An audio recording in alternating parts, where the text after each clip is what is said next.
ahorita. No lo sabía.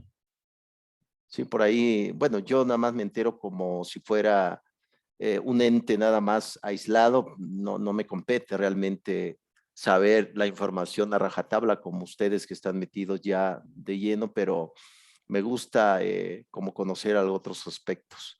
Muy bien, profesor Juan, me da mucho gusto que estés por acá. Bienvenido. Profesora Patti, ¿cómo sigues por allá? ¿Cómo va la salud?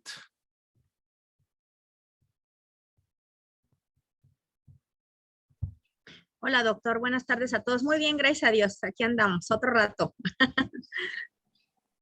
Eso es lo importante, profesora Patricia. Yo creo que ahorita todos los ciudadanos del mundo estamos como aguardando el aliento, ¿no? Por todo lo que estamos viviendo, ¿no, profesora Patti?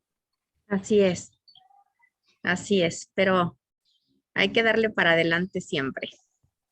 Totalmente. Ese es precisamente el concepto del optimismo, que lo vamos a revisar, profesora Patti, en el libro que vamos a revisar el día de hoy, La alegría docente, ¿no? Dentro de las habilidades de este siglo XXI.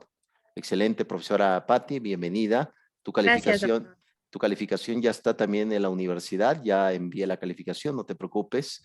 Ahí luego, pues, te voy a comentar de manera particular la retroalimentación, profesora Patti.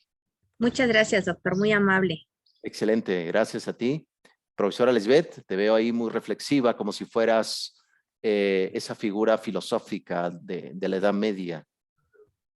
Buenas tardes, maestro. Buenas tardes a todos. Sí, ¿verdad? Ya me quiero convertir en filósofa. No, no es cierto. Estaba escuchando detenidamente lo que decían. Sí, Estaba pensando en eso, ¿no? Lo que dicen de la guerra, pues está muy complicado el asunto y pues sí, a veces decimos, híjole, estamos muy mal en este país, pero viendo otros países, híjole, sí, nos pone a pensar y nos pone, bueno, yo me pongo a pensar en los niños, ¿no? Ahorita lo que están sí, sufriendo, lo que están padeciendo, la verdad es una tristeza ver todo eso y que personas que están en el poder no se ponen a reflexionar en que se están perdiendo familias. Veía en las noticias, por ejemplo, lo de eh, que los hombres de 18 a 60 años, pues tienen que enlistarse al ejército para poder ayudar a lo que está sucediendo y pues las mujeres mujeres, niños, ancianos son los únicos que pueden irse. Y qué difícil, ¿no? Veía unas imágenes también en redes sociales de eso y decía, ay, no, no, no, no. Este, pues es muy feo, muy triste, digo, separarnos de nuestros esposos, de nuestros padres, tal vez, pues qué difícil, pero pues ahora sí que son decisiones de personas que tal vez no entienden, ¿no? Ese sentido, esas emociones, tanto que lo hemos analizado aquí, esas emociones de todos, yo creo que esa empatía no se está dando, es muy triste, la verdad. totalmente, profesora Lisbeth. No te voy a contestar con lo que ya sabemos, es decir, de una u otra forma ya hemos visto las noticias, la radio, el periódico, pero te voy a contestar desde el punto de vista filosófico. El precio de la paz es enorme, ¿no? Es lo que hemos estado revisando. Ahorita que revisemos ya el concepto de habilidades, nos vamos a dar cuenta que vende más el vicio que la paz, ¿no? Es decir, se vende más la guerra, porque hay también detrás intereses políticos, económicos. Sufre, y te digo que te estoy respondiendo como filósofo. Por ahí hay un pensador, profesora Lisbeth, profesores, que se llama Immanuel Kant. Immanuel Kant no solamente escribió puntos de vista filosóficos, tiene un texto que se llama La paz perpetua. Y él precisamente, al igual que muchos de ustedes y un servidor que somos entes racionales y que estamos precisamente a favor de la tranquilidad del mundo, pues se busca precisamente que todos estemos bien. Pero muy bien lo han comentado, profesora Lisbeth, profesora Patti. A raíz de esta dificultad nos damos cuenta que los problemas que teníamos del día a día son mínimos, ¿no? Que me peleé con el vecino, que etcétera, ¿no? Son mínimos ya, porque aquí precisamente está en precio el concepto de la vida. Si ustedes revisan, por ejemplo, claro, lo han hecho ya, un servidor cuando estudió el doctorado revisó la Constitución así en algunos artículos y también profundizó un poco en la lectura.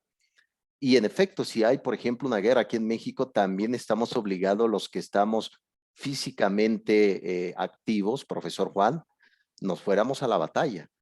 El problema es que lo vamos a revisar ahorita en sistema a distancia para el aprendizaje con Julia Almenara, que para que uno aprenda la técnica de un objeto se necesita tiempo.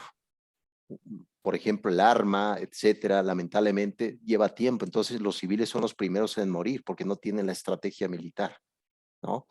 Y eso es difícil. La Constitución mexicana lo dice. Entonces yo le he dicho a mi esposo, pues yo me hago pasar como un loco, ¿no? No, me disfrazo. A ver, es difícil esta tentativa.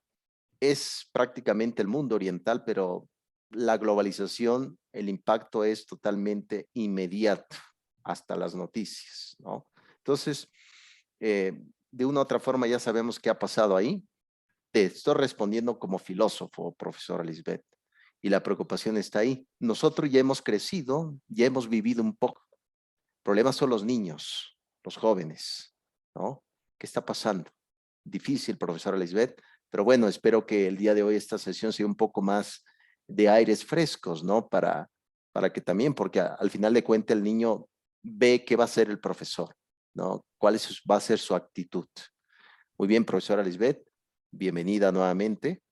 Bien, profesora Edith, por ahí te mantienes estoica. Bienvenida, buenas tardes. Buenas tardes a todos. Sí, aquí tratando de organizarme con los apuntes. Luego les digo a mis hijos, se me va la olla. Totalmente. Yo creo que a todos, ya ves que hay sin fin de determinación y definiciones. Se me fue las cabras, se me fue el murciélago, etcétera, ¿no, profesor Edith? Exacto. Pero ya aquí le estoy poniendo nombre a las hojas. Totalmente. Les platicaba que hubo por ahí una dificultad familiar que tuve que ir a ver. Y pues ya aparentemente ya se solucionó porque tenemos un árbol aquí afuera de la casa que es el patio y lo quieren tirar, ¿no? La gente ahí, que ya ves que le traen un odio a los árboles irracionalmente impresionante. Entonces tuve que intervenir, tuve ahí platicando con las personas de que no lo hicieran y me vine precisamente a conectar a las 12:05 y la máquina tardó un poco. Entonces me disculpo, profesor, ustedes saben que soy impuntual, no, mentira, soy puntual precisamente, pero tratamos de llevar la rienda como estructurado, ¿no? En esta parte. Pues bien, Sí. profesores, excelente, profesor Edith, ¿cómo está tu familia? ¿Cómo van por allá? Bien, gracias. Ahorita estaba yo pensando, me dice lo de tirar el árbol y luego empiezo como que a tratar de solucionar cosas y buscar alternativas. ¿Qué creo que para tirar un árbol se necesita el permiso de ambiental? No se pueden tirar árboles así de fácil. Sí, en efecto. Que pedir permiso gubernamental.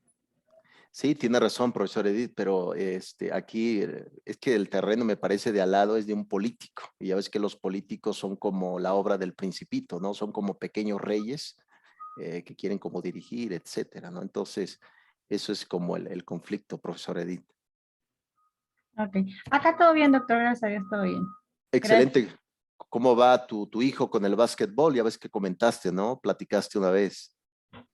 Sí, ayer tuvo partido en la noche y se lastimó un poco el pie. Y, por ejemplo, hoy no podía jugar, hoy sábado también, pero decidió ir a apoyar a su equipo, aunque no pudiera jugar. Entonces, esa parte me agradó que ya tuviera ese gusto, esa como... Entre ellos no se apoyan mucho, es lo que estoy viendo, ya se está formando ahora sí, digamos, un equipo de que se preocupan de, oye, se pudo ir a jugar, pero sí quiero ir a apoyarlos. Entonces, está padre.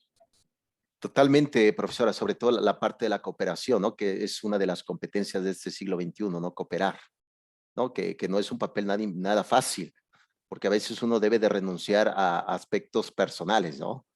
Seamos honestos, a veces hay un concepto de competición, ¿no? De querer ser como el líder, etcétera. A veces no tenemos también esa actitud o somos aptos para hacerlo, pero yo creo que la parte de cooperación es crucial para este siglo XXI, ¿no, profesor Edith?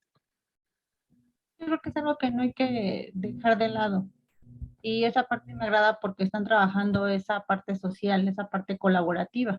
Entonces, bueno, a mí me agrada, es importante. Ya cuando se forma parte de un grupo, pues los resultados no nada más dependen de una sola persona. Y en cuanto al liderazgo, ya no es ese liderazgo unificado o militarizado que antes se llevaba a cabo en las organizaciones, porque de ahí sale el liderazgo, de las organizaciones militares.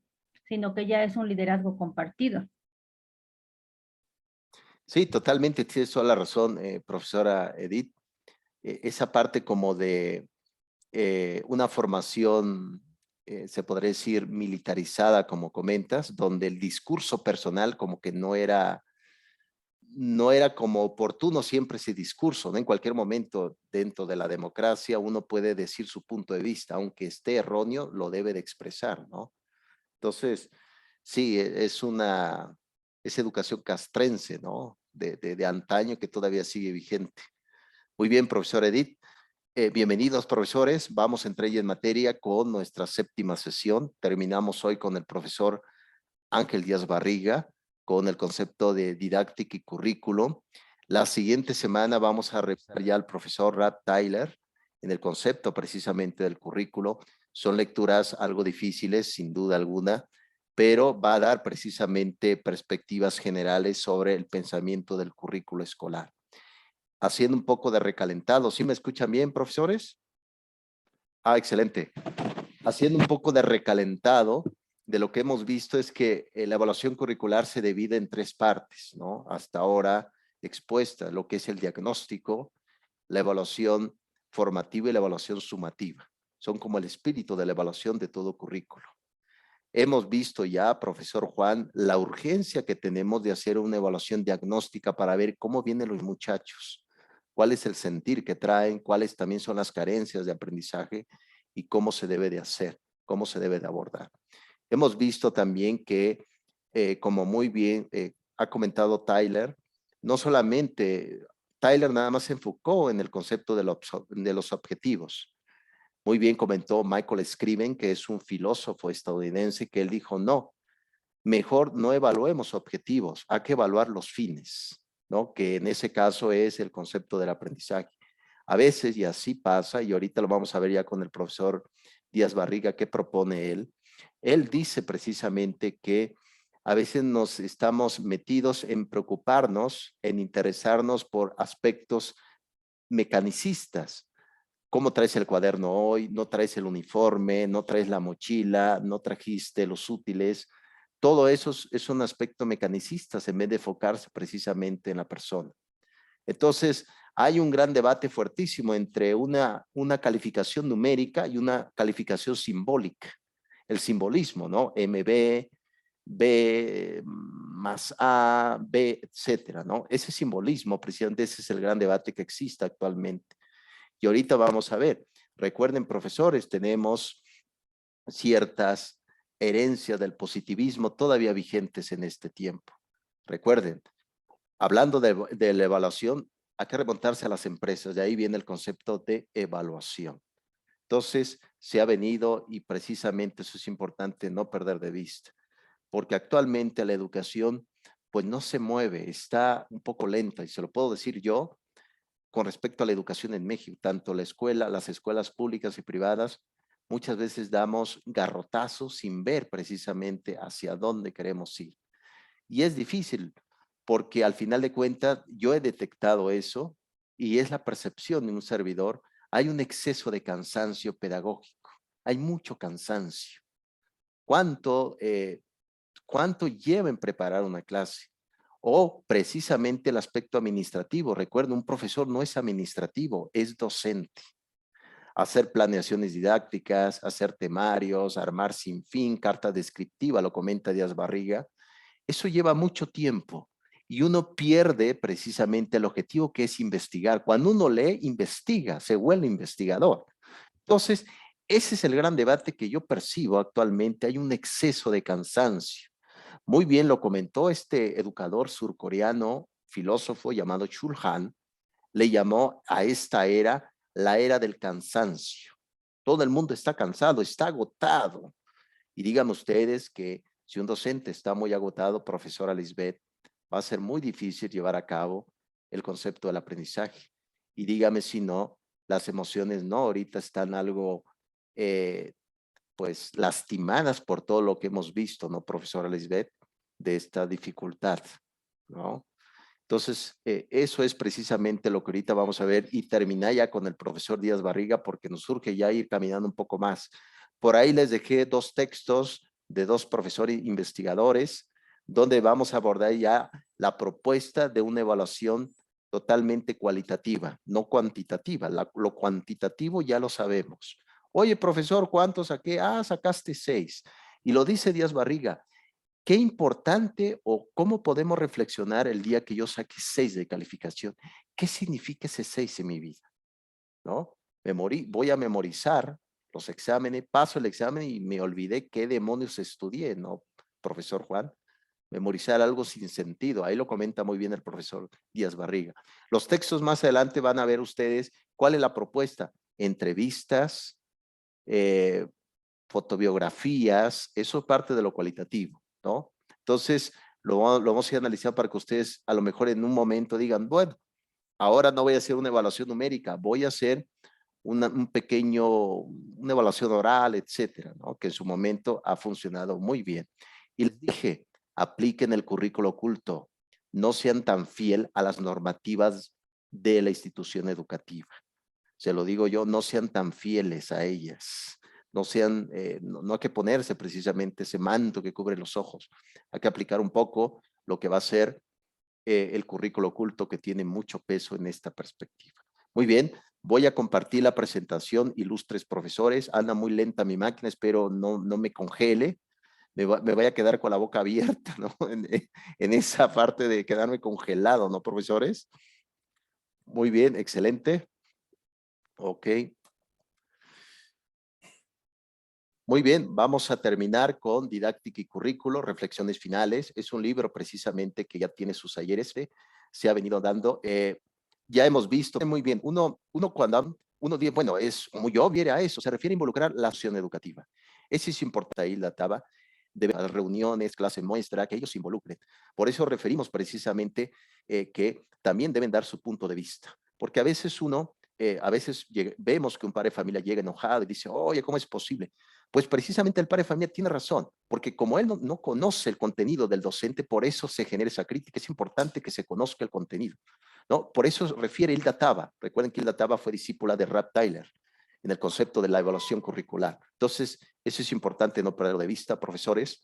Bien, prosigo. Ok, muy bien. Aquí precisamente Hilda Taba nos da 7 pasos de cómo debemos de abordar la evaluación curricular. Como les había platicado, profesores, hablamos dentro de evaluación curricular de 3 pasos, la diagnóstica, la formativa y la sumativa. Pero el propio currículo escolar tiene tres rostros, 3 caras.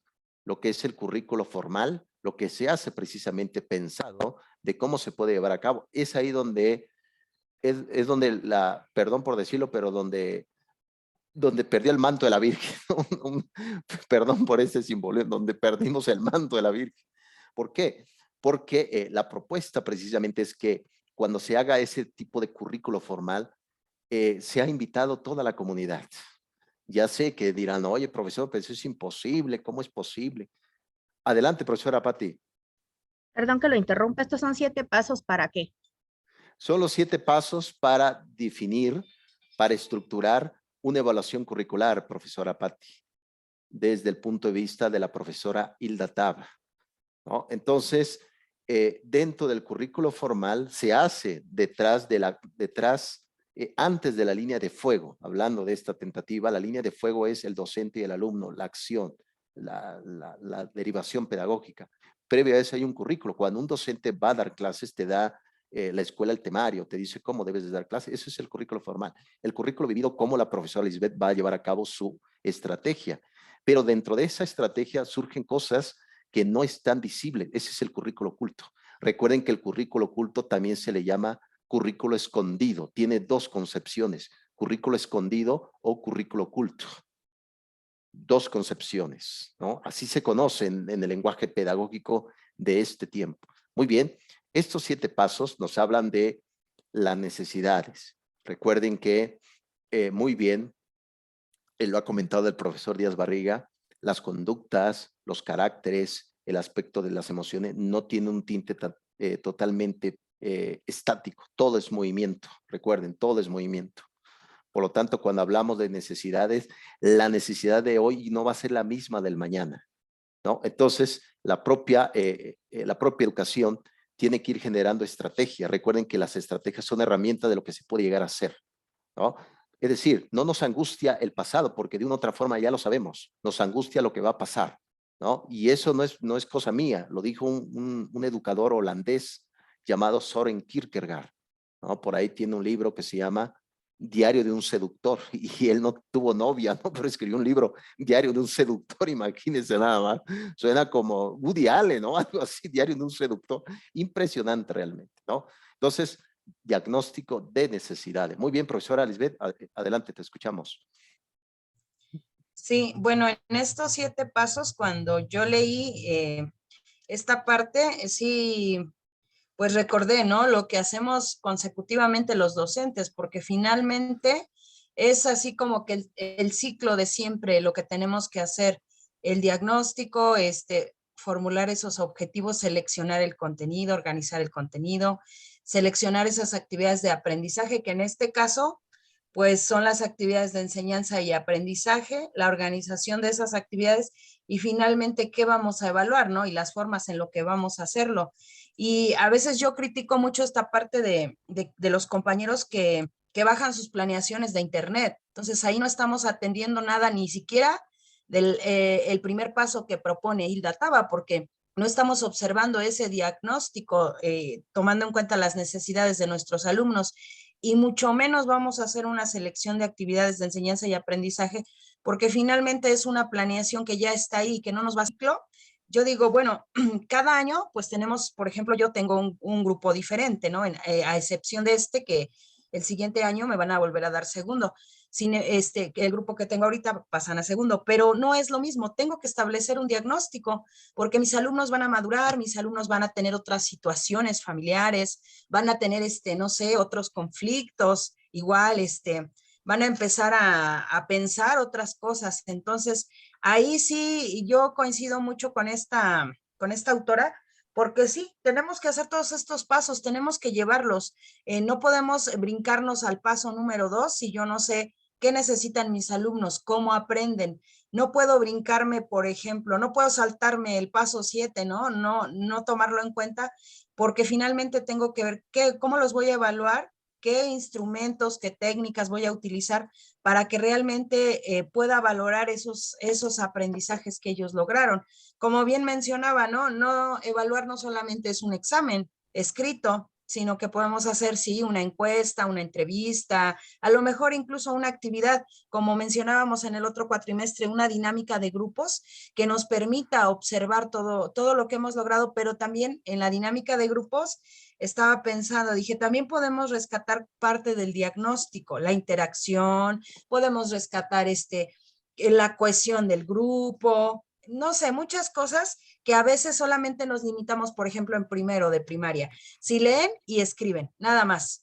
Pero también me interesa ver cómo interactúan, cómo son mis alumnos, qué tipo de grupo tengo, el contexto en el que se desenvuelven, qué es lo que les gusta a mis alumnos, sus canales de aprendizaje. Entonces, sí, yo estoy muy de acuerdo con estos 7 pasos y creo, bueno, estoy segura que pues siempre debemos de llevarlos a cabo para tener una enseñanza eficaz, porque si nos brincamos es como los niños, están en primero y ya les queremos enseñar las tablas de multiplicar, pues estamos brincando procesos y por eso tenemos niños que no saben multiplicar, porque no estamos dando ese paso, ¿no? Queremos llegar al 3 y no hemos dado el 1. Entonces, considero que sí, a mí me gustó mucho esta parte, incluso hasta la anoté ahí en mi cuadro sinóptico y la voy a estar retomando, ¿no? Así como que la voy a imprimir y me falta hacer este paso, me falta hacer el otro, porque finalmente pues a nosotros nadie nos enseña qué hacer, nada más nos dicen tú haz tu diagnóstico, tu planeación, evalúa cómo le haces, no sé, pero yo creo que estos pasos son importantes para tener mejores resultados en la práctica.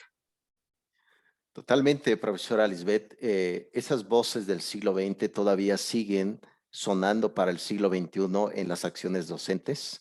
A veces un docente creemos que lo mejor viene del futuro, ¿no?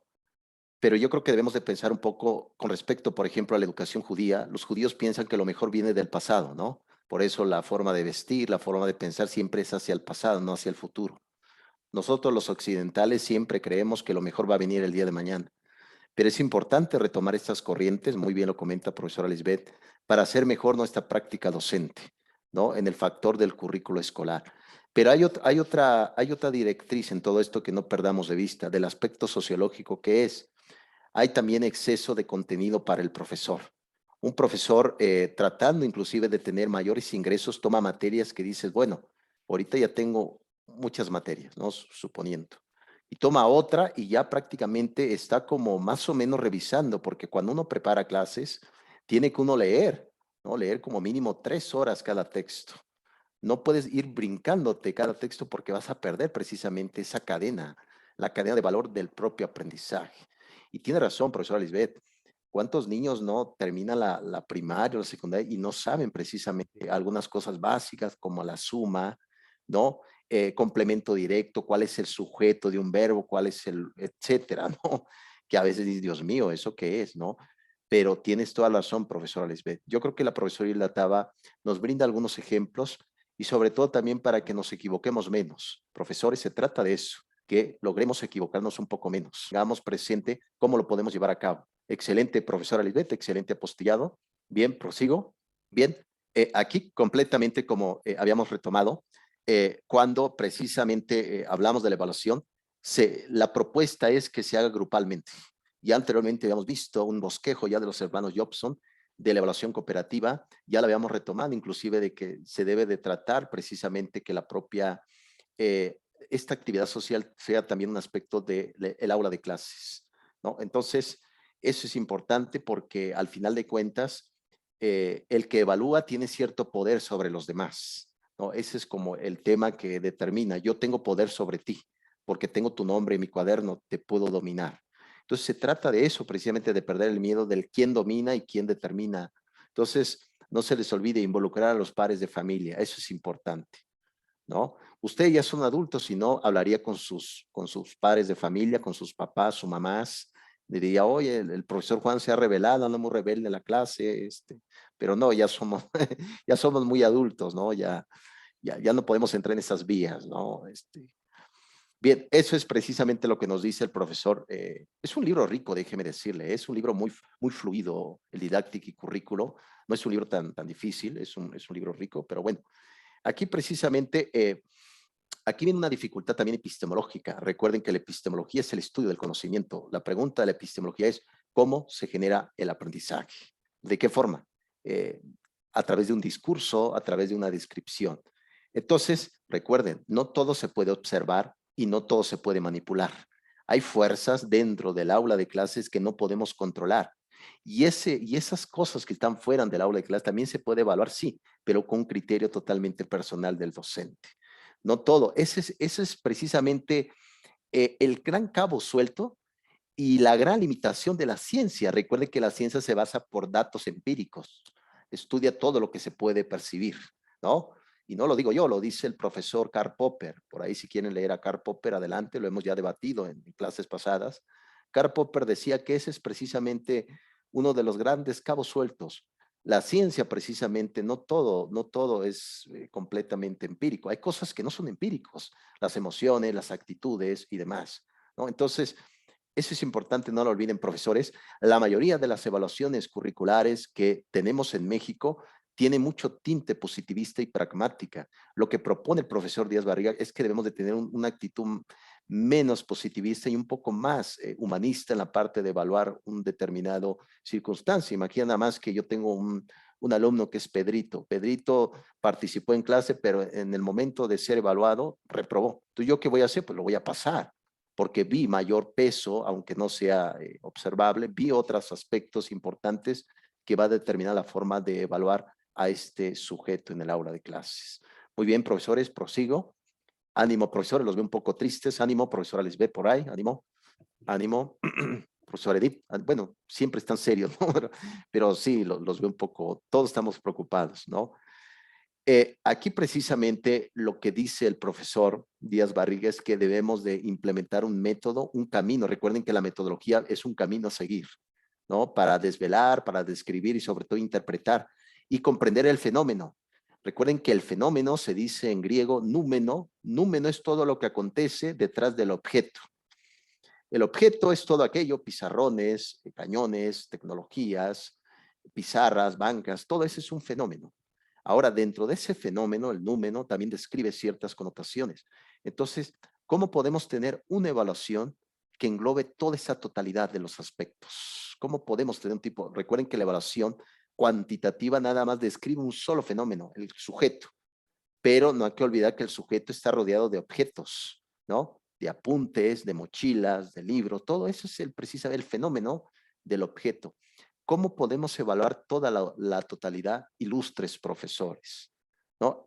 No pierdan de vista esto, porque estoy seguro que cuando estén ya en el aula de clase, en el futuro, a lo mejor, no lo sé, o sean directores de una escuela, digan, el día de hoy, profesores, es la evaluación, no van a hacer examen escrito. ¿Cómo? ¿Qué me está diciendo? Sí, quiero que los evalúes de esta forma. Quiero que realices una entrevista a cada uno de los alumnos que aprendieron y les hagas preguntas, hagas anotaciones en tu cuaderno. ¿Por qué? Porque en el momento de preguntar te vas a dar cuenta cómo te sentiste en el aula. Fíjate, profesor, que vengo triste. ¿Qué pasó? Ah, es que mis papás se pelearon. ¿Eso va a influir? Claro que sí. En la forma de comportamiento en el aula, por supuesto que sí. Recuerden que las emociones van cambiando radicalmente. ¿Qué mejor aún nos puede decir la profesora Patti, que es experta en las emociones, ¿no? De la mente. Muy bien, profesores. Esa es la quinta tesis. Ya vamos finalizando. Ánimo, profesores.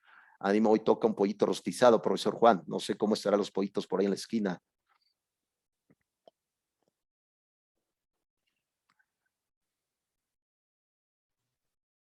Sí, ahí hay en la esquina, sí, hay bastantes. Unos tacos de carnita, profesor. Unos 2 taquitos de carnita. Eso, ya al ratito estaremos pensando en eso. Eh, Excelente, profesor Juan, excelente. Bien, ahora bien, viene una pregunta, profesores. Viene una pregunta. ¿Por qué los alumnos llegan a hacer trampa en el examen? No sé si a ustedes les ha pasado, a mí, en mis tiempos como docente, que todavía estoy joven, tengo 25 años. En mis 25 años de vida, profesores, me he dado cuenta precisamente que hay alumnos que hacen trampa en la evaluación. De hecho, se pregunta Ángel Díaz Barriga, ¿por qué un alumno hace trampa? ¿Qué significa precisamente la calificación de 5? ¿Qué significa sacar una calificación de 10? Y es lo que nos piden en la casa. Cuando el niño llega a la casa, ¿cuánto sacaste? Saqué 10. Excelente alumno. ¿Eso te hace excelente sacar un número? ¿Qué te hace excelente? Es lo que se pregunta el profesor Díaz Barriga y nos hace esta reflexión. Una calificación debe de ayudar para reflexionar sobre tu condición. ¿Qué estás haciendo? Para eso existe un apartado en el currículo que se le llama retroalimentación. Retroalimentación. Ese es un apartado del currículo que es importantísimo en esta perspectiva. Bien, profesores, profesora Patricia, ¿qué te parece si regresando nos dices tu punto de vista, tus preguntas y tomemos un pequeño receso? ¿Qué les parece, profesores? Y ahorita nos vemos en unos 5 minutos sin falta, les envío otra liga y seguimos debatiendo un poco de esto y vamos a iniciar ya con educación a distancia con el profesor Julio Almenara. ¿Qué les parece? Excelente. Nos vemos, doctor. Ahorita nos vemos, jóvenes.